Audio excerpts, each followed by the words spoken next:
Good afternoon, everybody. How are we doing today?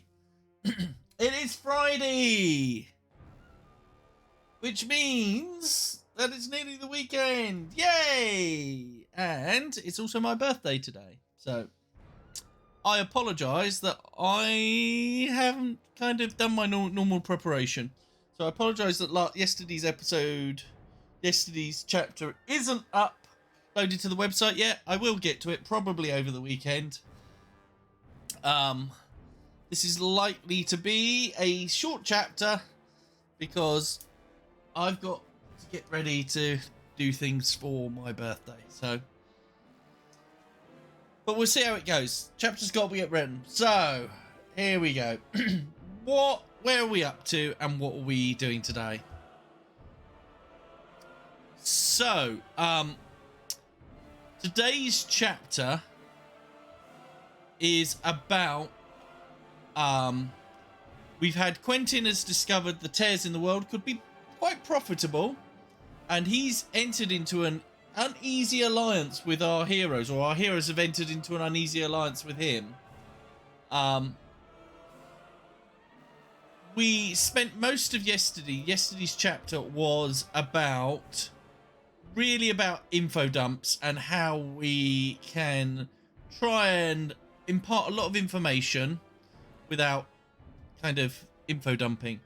Today's challenge of this chapter is about passage of time. And one of the things that's really... I'm going to swap to live scene. Let's get things going. There we go. Good.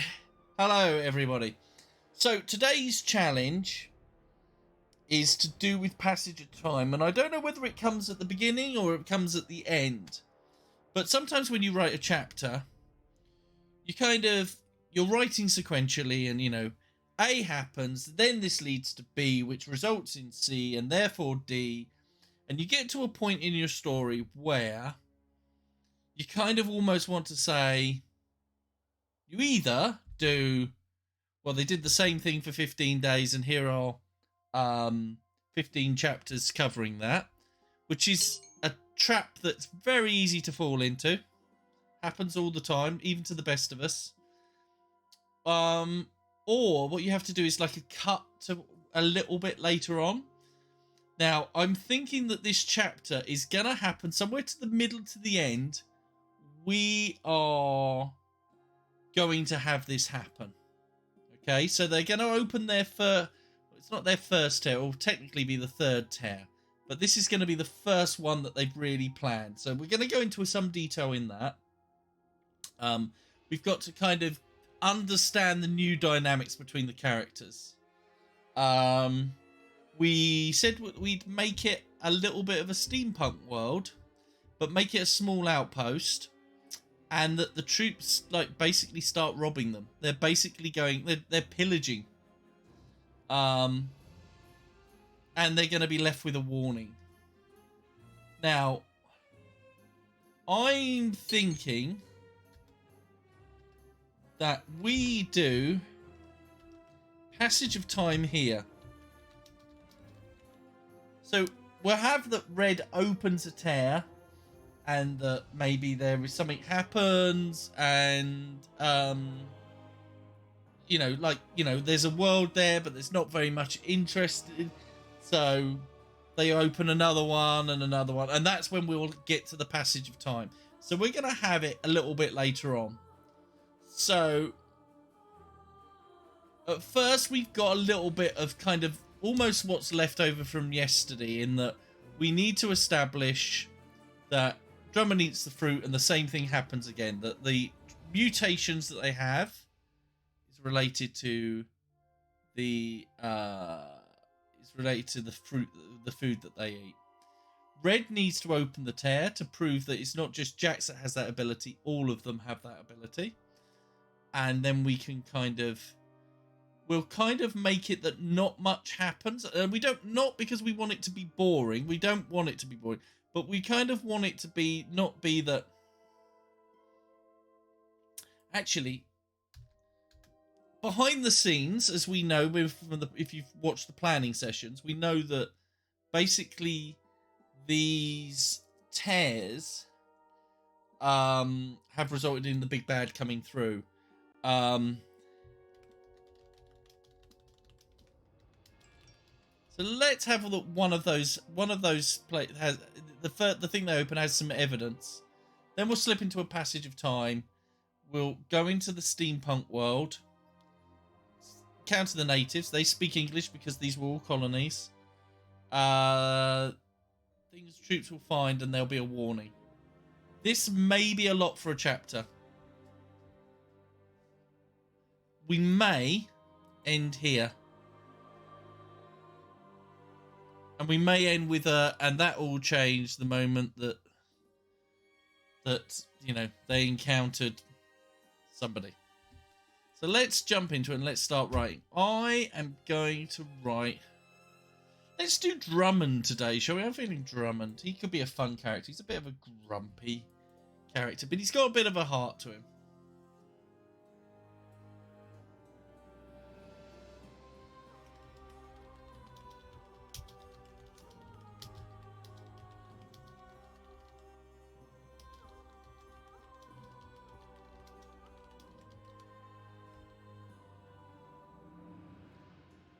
Let's do that font up so you can read it.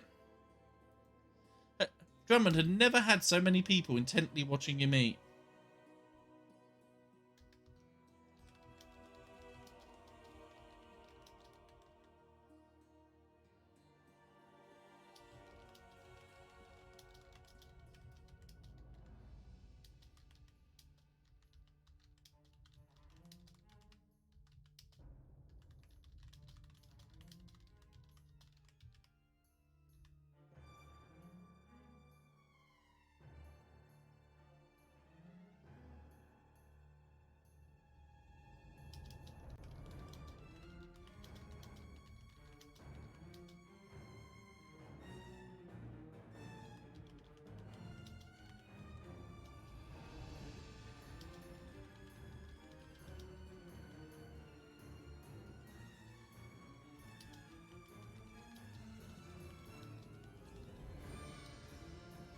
Uh,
Okay, there we go. That might be a bit of a too long a sentence. Quentin and some of his lackeys stood a few feet back as Drummond sat at the great hall table.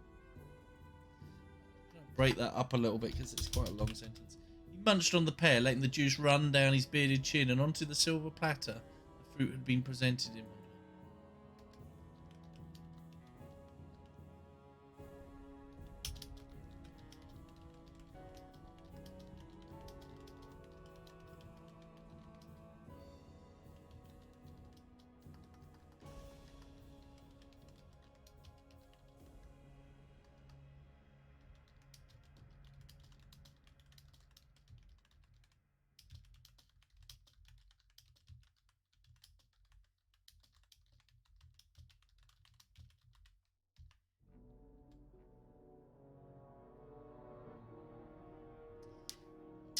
So he wondered how many.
We're having to build up his character a little bit because this is the first time we've done a thing.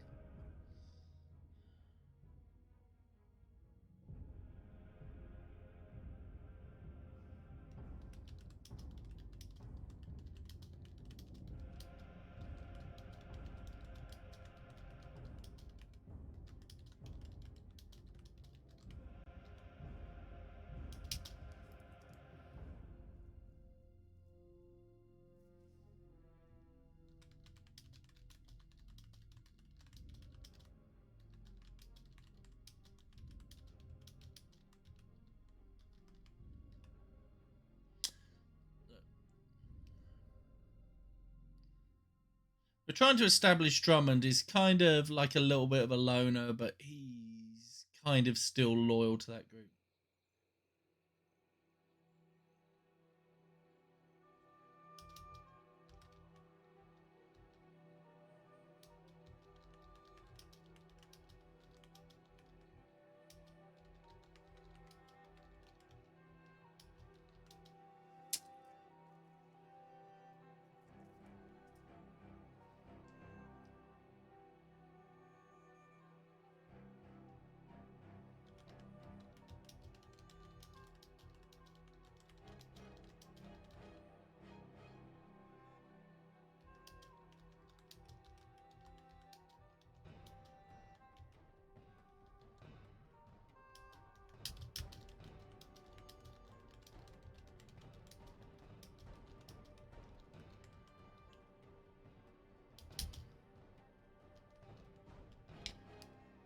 So we did suggest that maybe there's a relationship going on between Drummond and Red.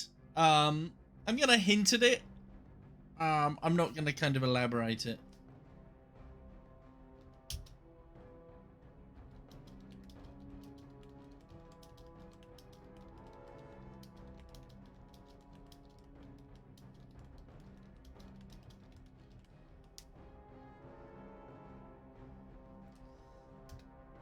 So we're not going to go into too much detail. We don't have to give all the details. We've got a whole story to do that.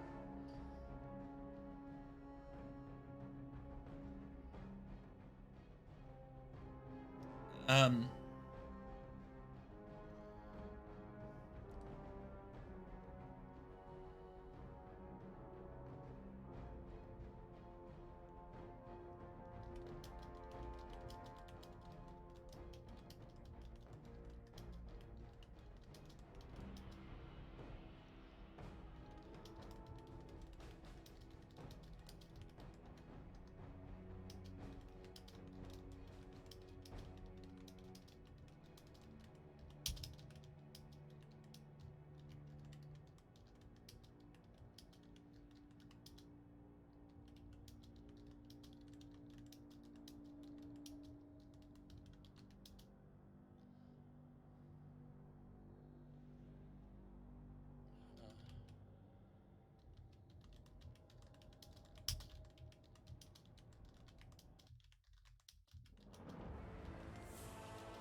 instantaneously.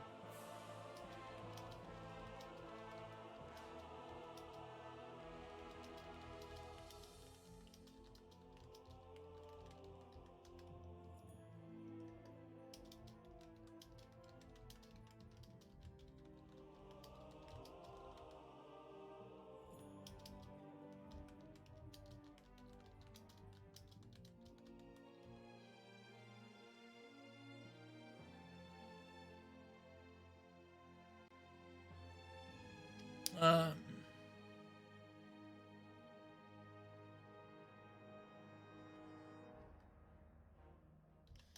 right. I'm having to put a little bit of an explanation.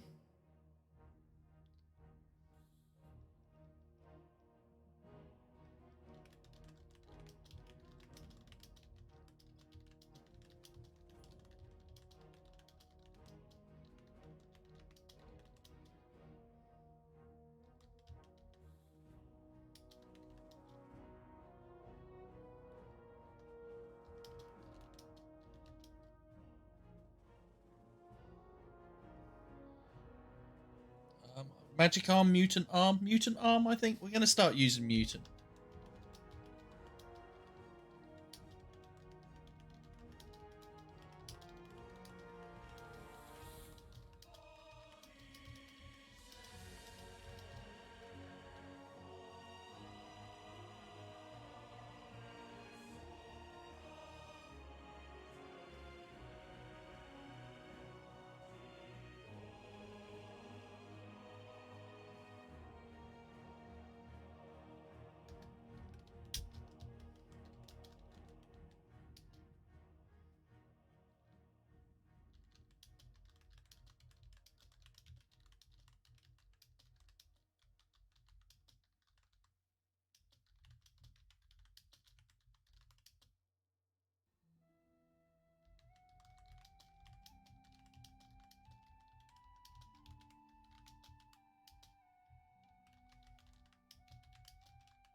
Okay, so we've just done a lot of this is to establish Drummond as a character. So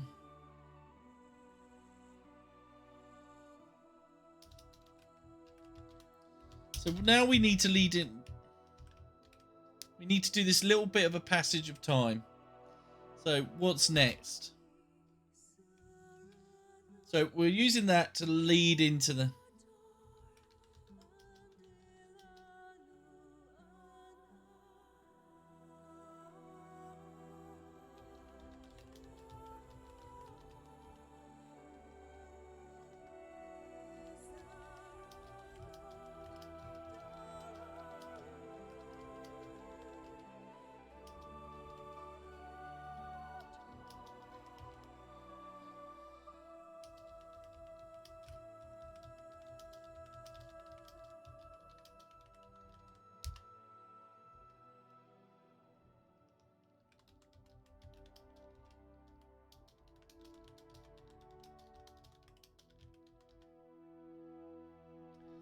not in the corner. I'll let you...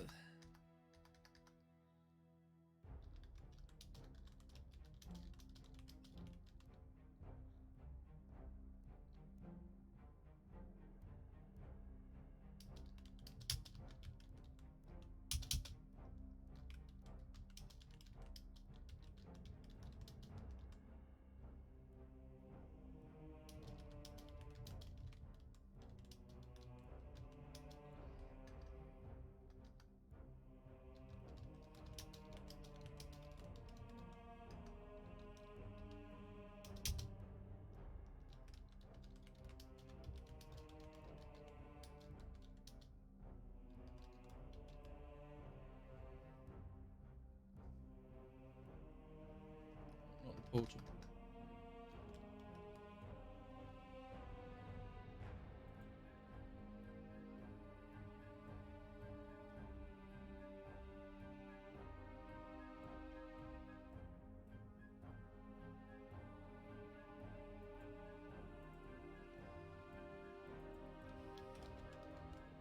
Andrews.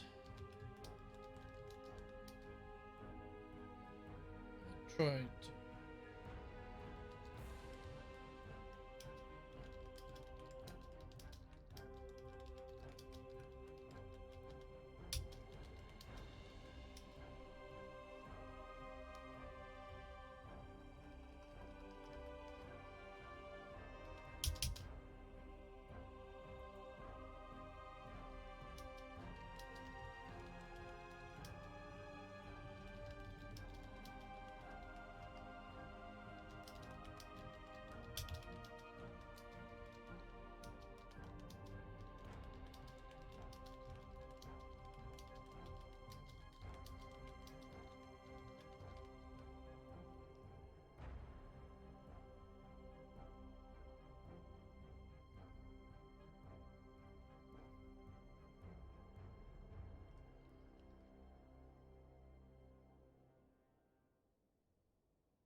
what does he call them?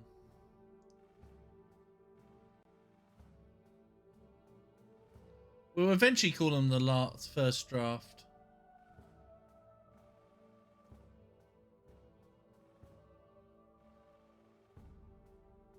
Crowd.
So we're doing a little bit of passage of time here. So what we're trying to do here is, instead of having a conversation, we're just saying, look, this is what's happened. So far, there'd been no repeat of the attack they'd faced. This is the thing. He'd had serfs working through the night to prize what they could out of the cave from the second tier. So far, there'd been no repeat of the attack they'd faced. So, you know, we don't need to have a conversation. We also don't need paragraphs of this. We just need a little bit. So, like, he'd been bandaged up and insisted he be present. Andrews had tried to protest, but there was no telling Freeman. Anything came through the tear, he instructed the soldiers to bolt the doors and not open them until inside. So we're...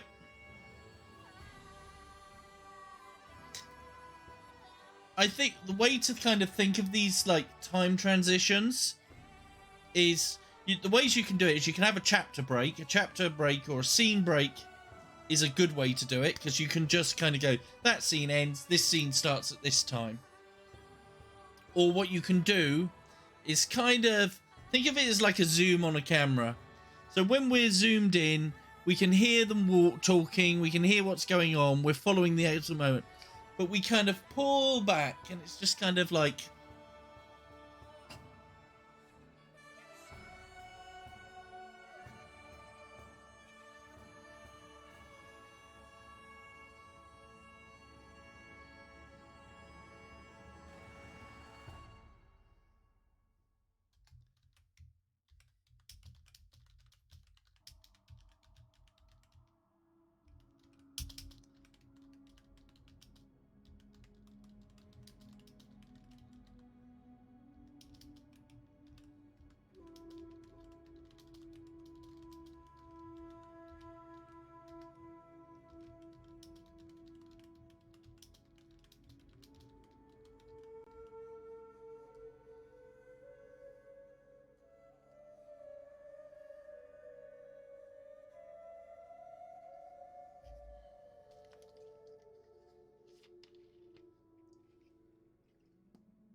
Gonna have a little bit of focus on Red now.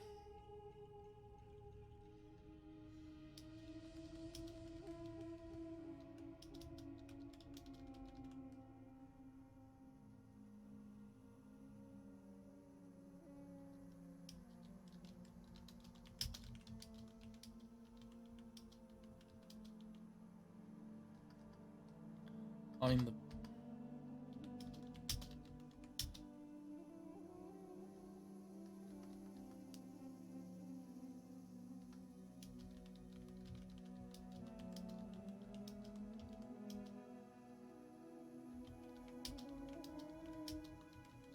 Just going round the characters.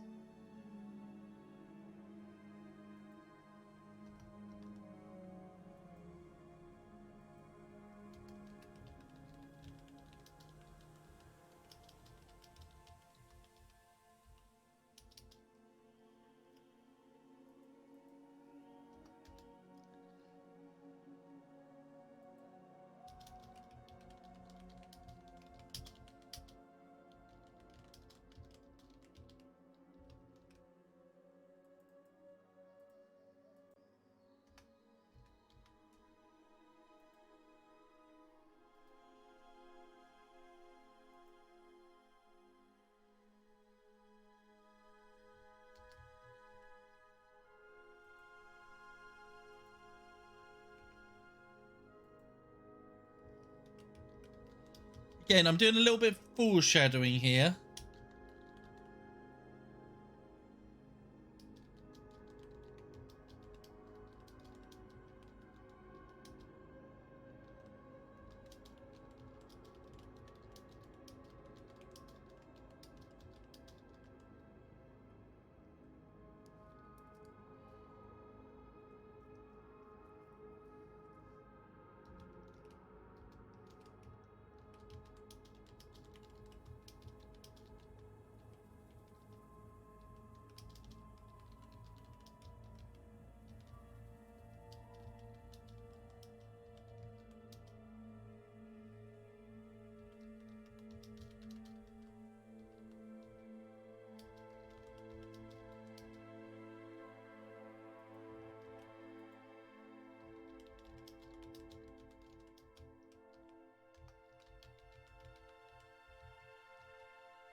Now, the only downside is we said that Drummond doesn't have a sense of humour.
There's a lot more swearing in this because it's Drummond.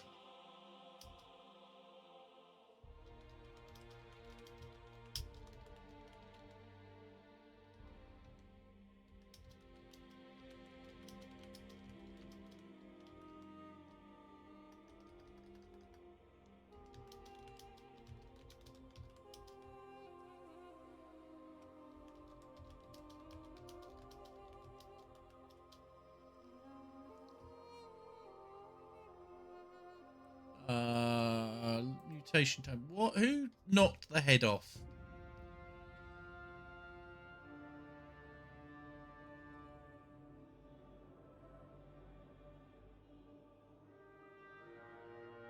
Drummond punched the head off. That was what I thought. Okay.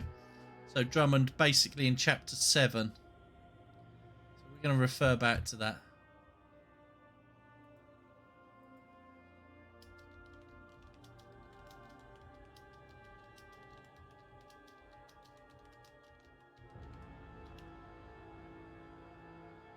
So there we go. Let's find that motherfucker enough riches so we can carry on, as he said, loud enough for Quentin to hear. He didn't give a shit. That little prick give him any trouble, and he'd be using that mutant hand of his to knock more than ant heads off their bodies.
I'm trying to think, and he held it.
response, the air in front of him started.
Uh,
let the troops go first, she said.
So a bit of description now.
Gina there.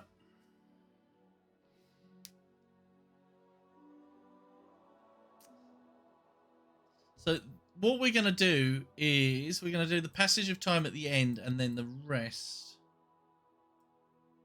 is we are going to do tomorrow, next week, because this chapter's going pretty well. You're doing it pretty fast, actually. 47 minutes so far. It's pretty good going. It's almost at my normal speed. It's amazing how fast you can write when you've got other things we want to be doing. So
a Duff world. I was going to put. I'm not sure Duff is in keeping. The language we've been using for our civilization is quite advanced. It's not in keeping with the aesthetic, and my reasoning for that is like because of the colony. But also it's just to make it easier for the reader.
Um,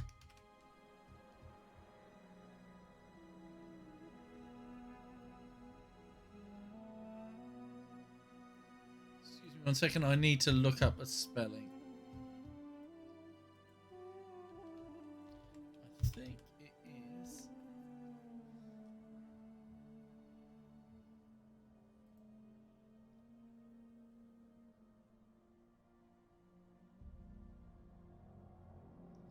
Yeah, it's I.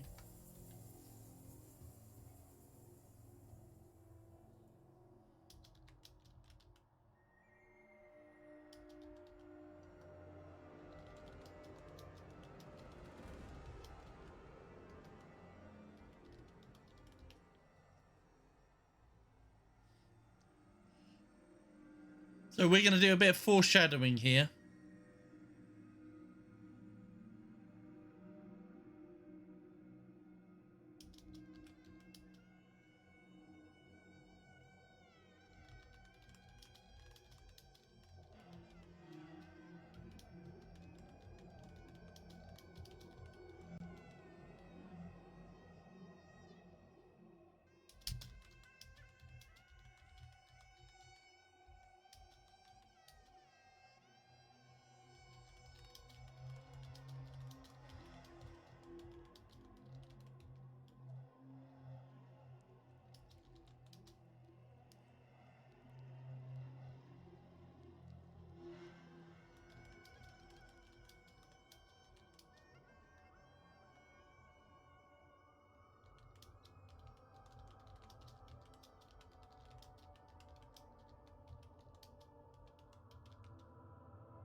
I. It's where do we do our characters? I want to have a look at. Uh.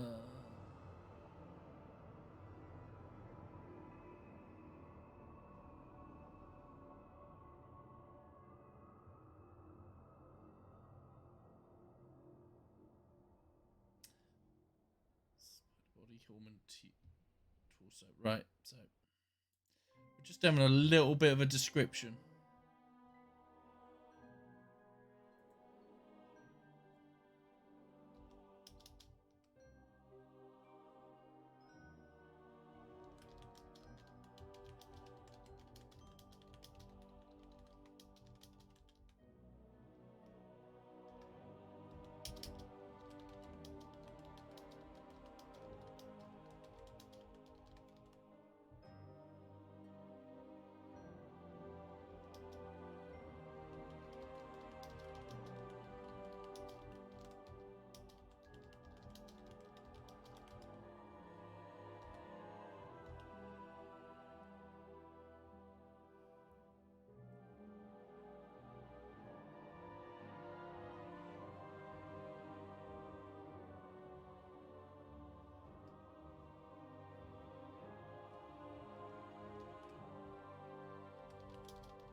There was the undeniable depiction.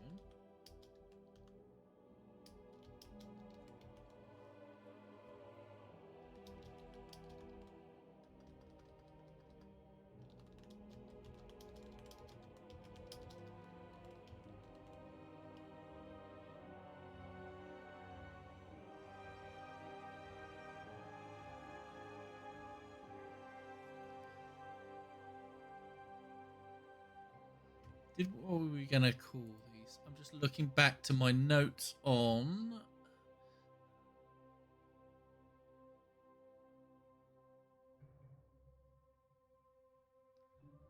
We're going to call them the clack, weren't we?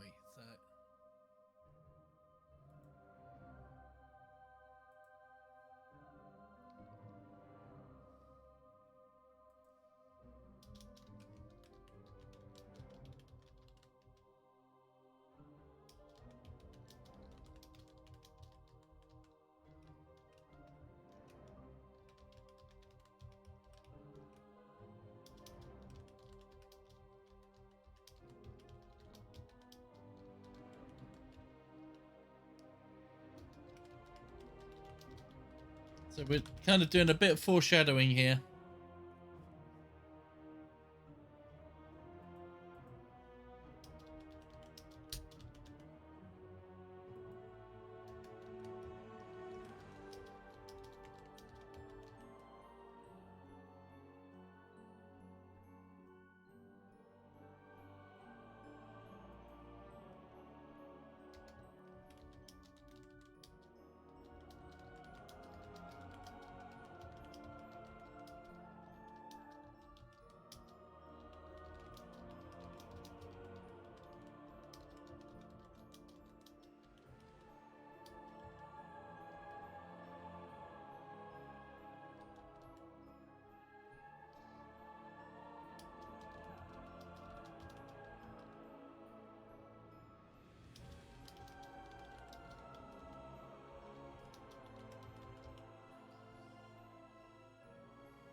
The same. They came through a tear.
So this is where we're going to do a little bit of a transition.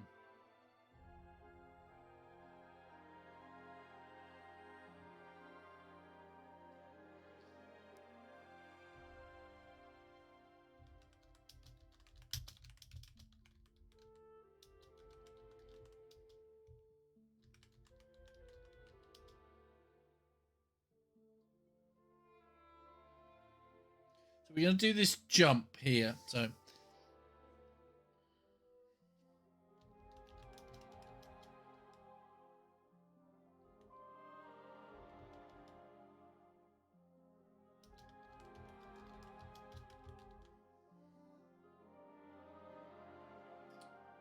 write it wrong, then write it right. So we're going to cast forward. Nearly finished.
So we're really kind of casting this forward. Okay.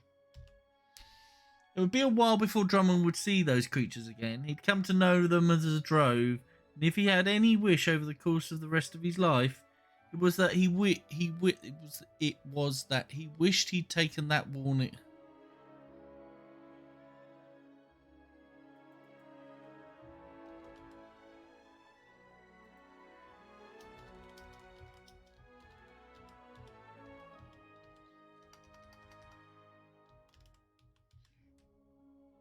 Freeze more seriously. Maybe then he might have been able to save his own world from being destroyed.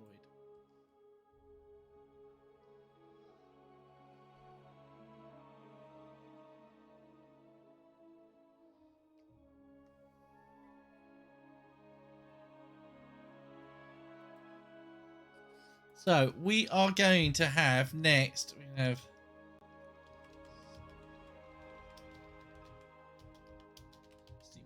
warning. If I had been writing this,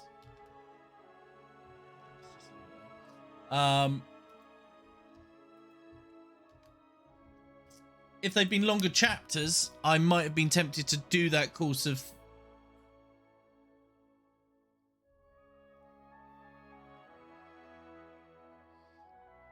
So that is going to be the chapter. We've done it quite fast. We're going to do a read through. Just fix some stuff. I've just got a message come through. Okay. People are waiting for me. So, okay. I apologise. This is a fast one, but it's a fast chapter. And also, I am going out for my birthday. Nowhere fancy, but I am having Chinese tonight. And then starving for the rest of the weekend because I've eaten too many calories. There we go. So, okay, let's read this back and see if we can find any faults with it. Drummond had never had so many people intently watching him eat. He had tried to ignore them and savour the taste of the blue fruit they'd pulled from the first tear. After months of living on rabbit, hare and occasional deer, he relished having something sweet. As much as he liked the winter berries that would start to appear in the first frost of winter. With the first frost of winter... Instead of first frost of winter, in the first frost in a few weeks. They always gave him gas.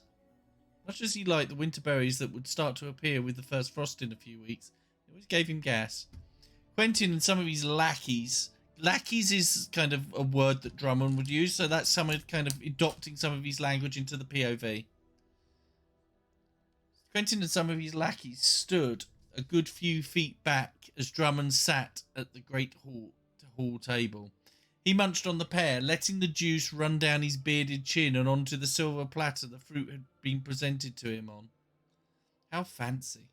He wondered how many of those watching secretly wished for him to explode and how many wanted him to grow another arm. He didn't care either way. As much as he hated Laird Quentin, the lands he hunted had been pretty barren these past few months. The wildlife had headed south after the summer. He should have done the same. So he didn't care either way. It was worth the risk, I think we need to put in there. He should have done the same. What had stopped him was this little crowd he'd fallen in with. They were good people, and round here that was a rarity. Jax annoyed him with his funny jokes, and Gina seemed to do nothing but moan, but Marley was fair, a woman he could respect. And Red... well, if he was honest with himself, he was the real reason he stayed. He finished the fruit and waited, hoping that any reaction, good or bad, would not take as long as last time. As he suspected, his body had now become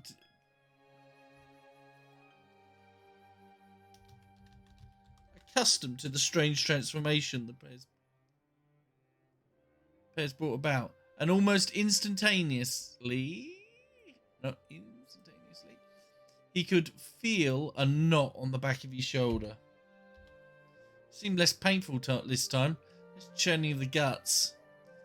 Everything about the last day had surprised him, but nothing more than how, after his mutant arm had crumbled, it had left him without so much as a mark on his skin. He waited until he could feel the arm ready to burn out of his skin, burn out of his flesh. We don't want to repeat skin. Before letting his eyes go wide, staring at Quentin and saying, "Oh no." He laughed as Quentin and his men jumped back, expecting the worst. "Boom," he laughed, waving his third hand at them. "Moonfather," cursed Gina. "I genuinely thought you were about to explode, Drummond." "Take more than a fruit to kill me, darling," he said, pushing the platter away and standing up. "What's next?" So this is where we do the transition. Next was another experiment, this time seeing if Red could open a tear like Jax had done twice before. So instead of there being like this discussion and then they move and it's set up and it's this transition of time. Freeman sat just outside of the barn on a chair. He'd been bandaged up and had insisted he be present. Andrews had tried to protest, but there was no telling Freeman. Anything came through the tear, he instructed the soldiers to bolt the doors and not open them until those inside had dealt with the menace. Those inside consisted of half a dozen soldiers and his crowd, and Drummond's crowd. Armed with blue pears. "Are you sure to search for valuables?" Quentin insisted. He'd had serfs working through the night to prize what they could out of the cave from the second tear. So far, there'd been no repeat of the attack they'd faced. "It's something I do want to add. If I find any valuables," Drummond muttered to himself, "I'm keeping them for myself." Jax overheard him and smirked. "Is this a good idea?" Red asked, eyeing the bag containing the orb that lay by his feet. "Anything could be behind that tear." "Probably not," said Marley, "but I figure if things do go to shit, we're best placed to fight our way out." "What if there's an ocean?" suggested Jax, "and it just pours and pours until it fills up the entire clanlands? What do we do then?" "Get wet," suggested Drummond. Red gave him a little smile. Drummond gave him a wink back. "He'd do fine." "Just find that motherfucker enough riches so that we can carry on about our business," he said, loud enough for Quentin to hear. He didn't give a shit. That little prick gave him any trouble and he'd use that mutant hand of his to knock more than ant heads off their bodies. He looked over at Quentin and gave the scowling man a little smile. Red took a deep breath and reached into the bag. He brought out the orb with both hands and held it out in front of him. Held it in front of him. "Am I meant to feel anything?" he asked Jax. In response, the air in front.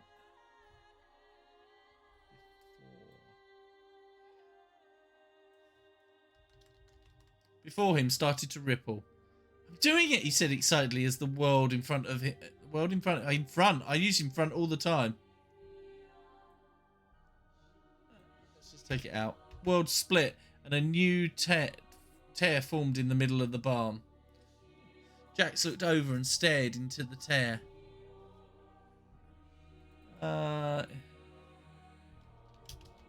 New world. "Any riches?" Quentin called in through the doors. "Looks like a desert to me," Jax said, edging forwards. Marley grabbed hold of his shoulder and held him back. "Let the troops go first," she said. They waited as the 6 soldiers nervously stepped through the portal and looked around them. Doesn't need to look at them. "Looks clear," one of them said. "I've heard that before," Drummond grumbled. "Just because they couldn't see anything didn't mean that something wasn't lurking beneath the surface." He didn't wait to be told. He took several large bites from his pear and stepped through. If there was something in this new world, he wanted to be something deadly. In this new world, he wanted to be ready. The air was warm, the sun beating down from a clear sky. Sand dunes rippled out as far as the eye could see. No mountains, just the occasional bit of rock protruding through.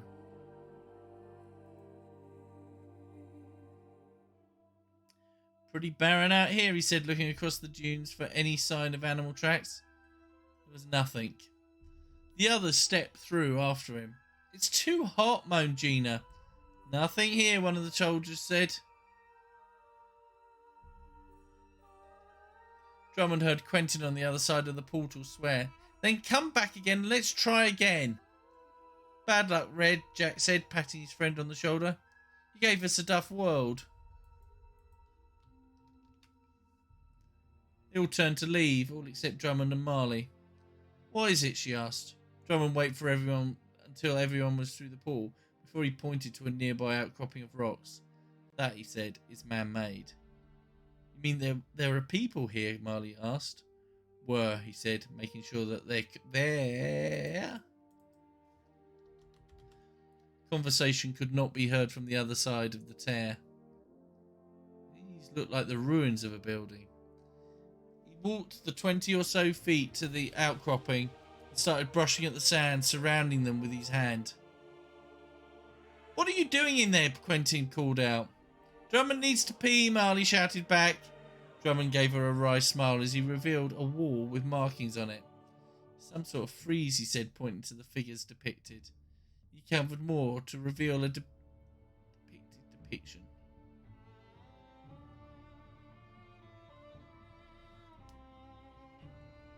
Don't need 2 depictions.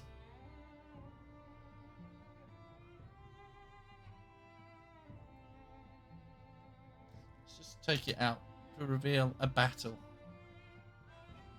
It was primitive, the people little more than stick figures, but they seemed to be battling what looked... So, I would be normally tempted to say they seemed...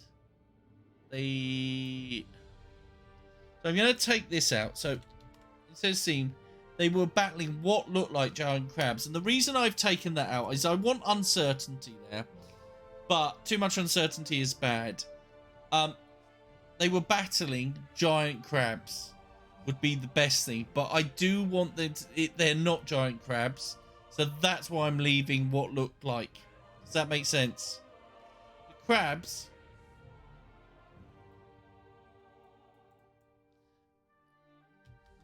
appeared. I'm having to... I don't want to use seem. Appeared to be winning. There's a subtle difference between seemed. Seemed seems... like uncertainty. Appeared is how it's more on the picture. Does that make sense? They held men in their pincers, bloody... blood and body parts pulled below them. Creatures of this world? Marley asked.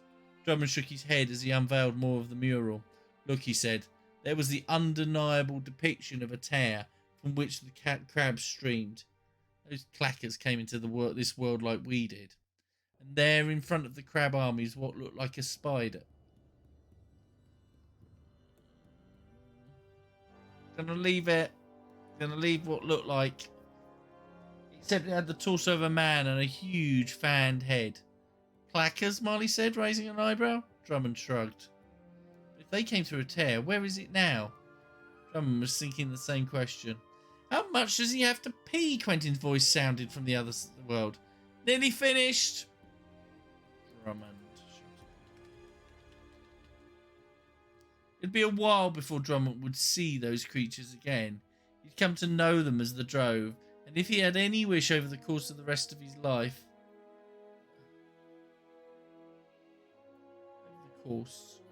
any wish during the rest of his life? Oh no, I'll leave over the course. It was that he wished he'd taken that warning from that freeze more seriously. Maybe then he might have been able to save his own world from being destroyed. So we've got a little bit.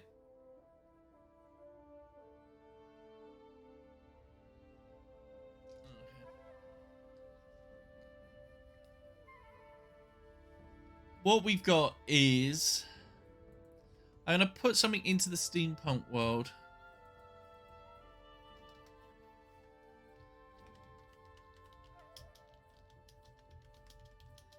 So, the next chapter we write next week.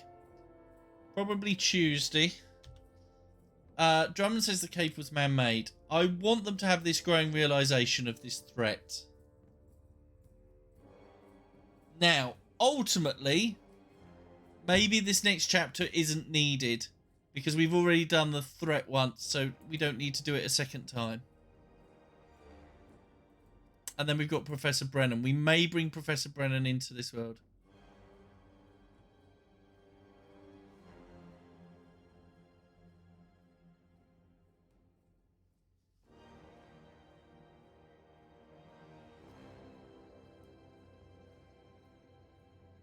So, that is what we're going to do for today. That's a quick one today. I apologise for it being quick, but as we get, as we find, we get more into the story. So therefore, we are, it becomes easier to write. You can see that initial inertia. We're finding our characters. We're finding this world, and so, we're kind of pushing it along a little bit now. There's a lot of setup that's gone on here. So now is the time to kind of speed it up before we have things go bad. So on that note, we got the chapter done. So next episode will be Tuesday, I'm thinking. If it's changes from that, I will let people know on Twitter. So Tuesday will be thing, and then we're going to, from here on out, it's once per week. So I'm thinking of Tuesday at 3 p.m. We will be writing the chapters going forward. So be sure to, if you've not read the entire story, check it out on the website. Bring yourself up to date. Got any comments and questions, contact me through my socials. And I will have both this and yesterday's chapter up sometime over the weekend. So have a fantastic weekend. I'm having my birthday weekend now. I have literally been getting messages that people are ready and waiting for me. So I will see you all on Tuesday. Have a great weekend. Thanks for joining. And I will see you all again soon.